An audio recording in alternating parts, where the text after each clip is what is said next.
계엄 사태의 여파로 한미동맹에도 균열의 조짐이 나타나고 있습니다. 미국 국무부와 백악관은 연일 윤 대통령을 직격하는 메시지를 내고 있습니다.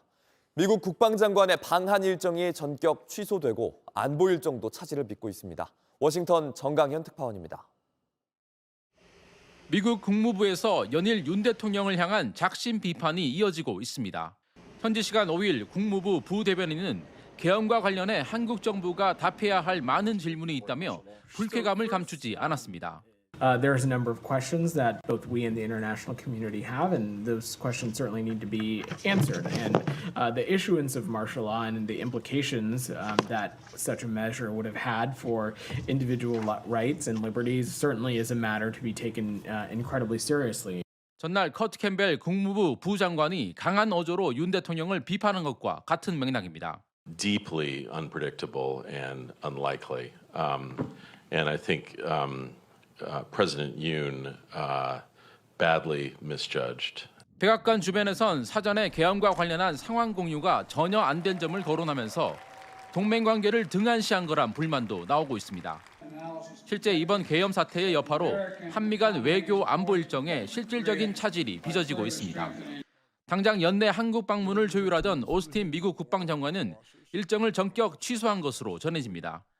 또 어제부터 열릴 예정이었던 한미 핵협의그룹 NCG 회의와 도상훈련도 무기한 연기됐습니다. 이런 가운데 미국 정부는 이번 주말로 예정된 윤 대통령에 대한 탄핵 표결도 주의 깊게 지켜보고 있습니다. The impeachment process that you mentioned, that is an internal process within the ROK, which we expect will be handled in accordance with the ROK Constitution. 미국 언론들은 윤 대통령의 탄핵 절차도 상세히 보도하고 있는데 현 바이든 정부뿐만 아니라 차기 트럼프 당선인 측도 한국 상황을 주의 깊게 지켜보고 있다고 밝혔습니다. 워싱턴에서 JTBC 정강현입니다. 네, 계엄 사태로 우리 외교도 상당한 타격을 입었다는 지적이 나오고 있습니다. 이지은 기자와 좀 더 따져보겠습니다. 이 기자, 사실 윤석열 정부가 성과 중에 하나로 내세웠던 게 바로 외교잖아요. 네, 그렇습니다. 윤석열 정부가 사실 잘해왔다고 자평했다는 게 한미일 3자 협력입니다. 네. 지난달 대국민 담화 때도 윤 대통령은 이렇게 자신을 했습니다. 잠깐 들어보죠. 네. 한미일 안보 협력 문제는 지금 뭐 잘 가동이 되고 있습니다.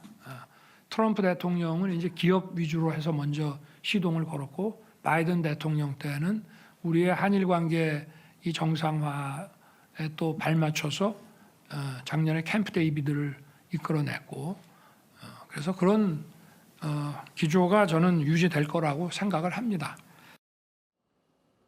네, 그런데 앞서 봤지만 미국이 지금 공개적으로 불만을 드러내고 있어요. 네, 그렇습니다. 그래서 윤 대통령이 미국의 심기를 제대로 건드렸다, 이렇다는 게 외교가의 분석입니다. 네. 민주주의 체제를 뒤흔든 계엄 자체도 문제지만 혈맹인 미국에도 사전 통보가 없었다는 점에서 내심, 괘씸해하는 기류가 읽히긴 합니다. 네. 이게 뭐 미국 정보력의 실패가 아니냐 이런 지적도 있었는데 커트 캠벨 미국 국무부 부장관은 이렇게 반박을 했습니다. 함께 일하는 외교장관, 경제부총리 같은 키 플레이어들도 전개되는 상황에 매우 놀라워했다, 이렇게 해요. 네. 그리고 제이크 설리번 이 백악관 국가안보보좌관도 TV를 보고 계엄령 발동을 알았다, 이렇게 꼬집었습니다. 네. 사실 이렇게 미국 정부 인사들이 공개적으로 불만을 드러내는 게 굉장히 이례적인 일이잖아요. 또 이게 걱정되는 건 정부가 강조해왔던 한미일 협력에 영향을 미치진 않을까, 이런 건데 어떻습니까? 네. 사실 이 계엄령 이전에도 한미일 협력은 우리가 좀 내주고 싸운 측면이 없잖아 있죠. 네. 시작은 아시다시피 우리가 먼저 일본과 푸는 거였습니다. 지난해 강제동원 피해자들에게 일본 전범기업 대신해서 우리가 배상금을 주기로 하면서였죠.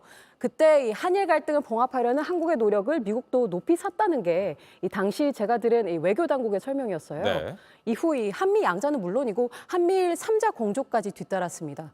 이 단적으로 그 장면이 지난해 여름에 캠프 데이비드 별장에서 새 정상이 나란히 편한 차림으로 나왔던 거 기억하실 테죠. 네. 그때 이 한미일 정상이 매년 적어도 한 번은 만나자 이렇게 말을 했는데 지금 상황에서는 더욱 불투명하다는 게 외교가의 중론입니다. 사실 이번 사태가 아니더라도 그때 바이든, 그때 기시다가 없었으면 어려워지는 참이긴 했지만요. 네, 실제로도 외신에서도 이 협력이 제대로 잘 가동이 되겠느냐 이런 지적이 나오고 있는 거죠, 지금. 네, 그렇죠. 뉴욕타임스는 이런 보도를 했습니다. 3자 협력이 시험대에 올랐다 이렇게 표현을 했는데요.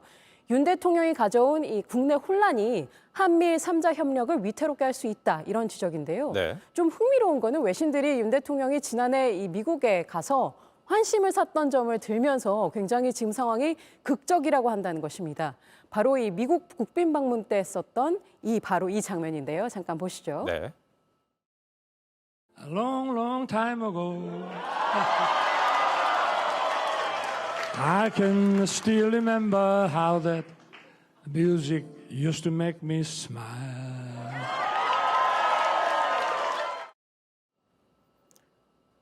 네. 그러니까 이번 계엄령 때문에 한미 또 한미일 사이에 이랬던 훈훈한 분위기는 다시는 없을 것이라는 그런 외신의 지적입니다. 네. 사실 미국이 이 인도태평양 인태 지역에서 중국을 견제하려면 중요했던 한국의 역할을 앞으로도 기대할 수 있겠느냐 이런 회의감도 읽히긴 하는데요. 얼마 전까지 이 한미일 외교차관 협의에 들어가 있었던 미국 고위 당국자도 이런 부분을 지적을 했습니다. 들어보시죠. 네. This is a strong relationship that is necessary to our security in Asia, our approach to the People's Republic of China. So there's a lot at stake here, and instability in South Korea is not only not good for the people of South Korea, first and foremost, it's not good for the United States either. 네, 이런 것들은 좀 장기적인 우려겠지만 지금 당장 우리가 타격을 입은 것도 있다는 지적이 나오죠. 네, 계엄령을 선포하자마자 당장 좀 어그러진 게 있죠. 이 미국과 핵 운용 정보를 공유하는 핵협의 그룹 NCG 회의가 원래는 열렸어야 했는데 못 열렸고요. 네. 그걸 실제로 해보는 도상훈련 TTX도 미뤄졌습니다. 우리 측 대표가 이미 워싱턴에 가 있었음에도 말이죠. 이게 사실 윤 정부의 외교적인 업적이라던 이 워싱턴 선언의 후속이었으니까 시사하는 바가 적지는 않습니다. 네. 일본과도 그런데요. 사실 내년 초로 조율하고 있었던 이시바 총리의 방안이 좀 애매해졌습니다. 특히 이시바는 이 엄청난 반발에도 윤 대통령이 한일 관계 개선을 추진해 왔는데 그런 노력을 해치는 일이 결코 있어서는 안 된다고 말하기도 했습니다. 네, 알겠습니다. 이지은 기자였습니다.